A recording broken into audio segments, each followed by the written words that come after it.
Tamang pag-ibig nga ba? Sa Espesyal at malapit sa puso ni Marian Rivera ang hino-host na weekly drama anthology na Tadhana. Mag-iisang taon na itong naghahatid ng iba't ibang kwento ng mga OFW. Sa kanyang first anniversary pictorial at vlog shoot, na-interview ni Marian ang ilang OFW at talagang nakaka-relate daw siya sa kanilang mga kwento. Ako din, lumaki din ako na ang nanay ko ay nagtatrabaho sa ibang bansa. So, kailangan lang siguro i-remind yung mga taong naiiwan dito kung anong ginagawa ng mga nasa ibang bansa para sa kanila. Paano kung ang sarili mong ina ang iyong karibal sa pag-ibig? Yan ang kwento ng upcoming Kapuso Afternoon Prime series na Karibal Ko Ang Aking Ina.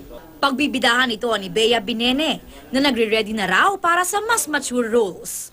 For a change, very different Bea talaga. Kaya nakaka-excite pong mag-start. Yun nga lang, nakaka-pressure ding mag-start. Tanggaganap na kanyang ina at karibal ang nagbabalik kapusong hot mama na si Sunshine Cruz. Yung mga ibang nagagampanan kong mga roles, laging very simple. Very simple ako. Glam at pakabugan kami dito ng mga damit. Si Benjamin Alves naman ang gaganap na kanilang love interest. It's always nice to work with somebody new kasi, we're presented with challenges. Feeling recharged naman si Rochelle Pangilinan na handa na raw magbalik prime time bilang best friend ng karakter ng bidang si Joe Berry sa Extraordinary Love. Kakatapos lang ng bakasyon ni Rochelle at asawang si Arthur Solinap sa Japan.